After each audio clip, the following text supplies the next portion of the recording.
Hola, soy Manuel Remacha, profesor de contabilidad de la Escuela de Negocios y Dirección.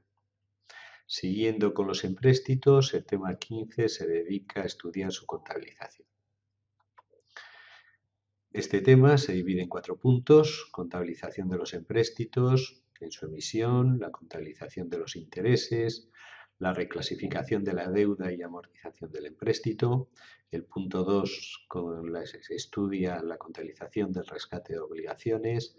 El punto 3, los empréstitos cupón cero. Y el punto 4, la conversión de obligaciones en acciones. El punto 1 nos habla de que a la hora de emitir el empréstito, la norma de registro y valoración número 9 del Plan General de Contabilidad, debemos contabilizarlos por su valor razonable, es decir, la contraprestación recibida menos gastos. Esto nos obliga a utilizar la fórmula del tipo de interés efectivo, con lo cual el tipo que vamos a contabilizar difiere del tipo nominal con el cual el empréstito se ha emitido.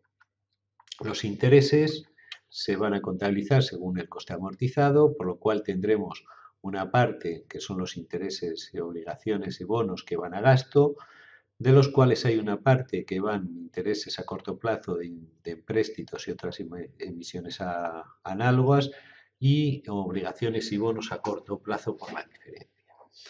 Llegado el momento, se reclasifica la deuda pasando de obligaciones y bonos a largo plazo a obligaciones y bonos a corto. En el momento de amortización del empréstito daremos de baja las obligaciones y bonos a corto, daremos de baja los intereses que se han devengado pero no vencido, con cargo a bancos principalmente y a Hacienda Pública acreedora por retenciones practicadas, por la retención practicada sobre los intereses.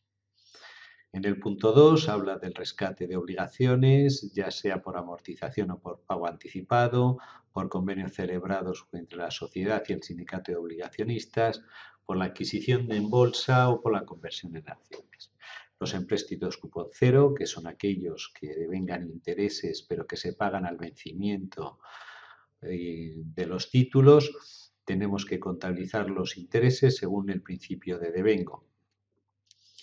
En el punto 4 nos habla de la conversión de obligaciones en acciones, que nos dice que es un instrumento financiero no derivado que incluye un componente de pasivo y de patrimonio a la vez.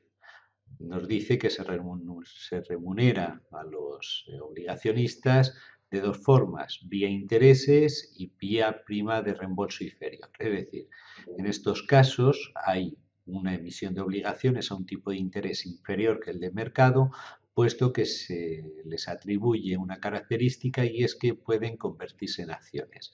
Esa diferencia entre el precio de mercado y el precio por el cual se ha emitido esta emisión de obligaciones sería el componente de patrimonio.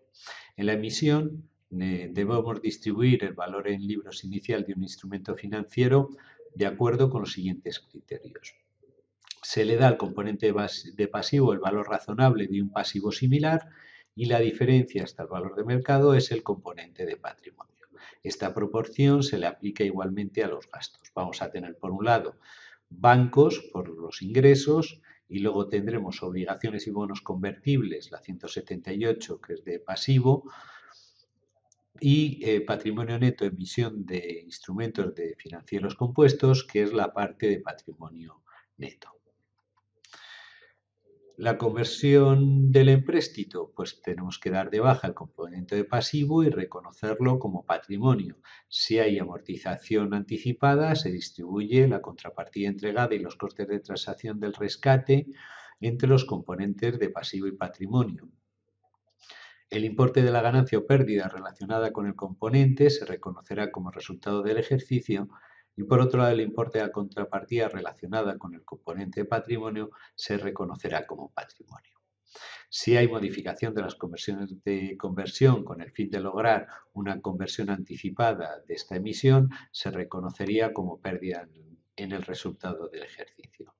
Todo esto que hemos visto de forma teórica se desarrolla y se clarifica en una serie de ejercicios que vienen al final del tema. Muchas gracias por su atención, un saludo y hasta pronto.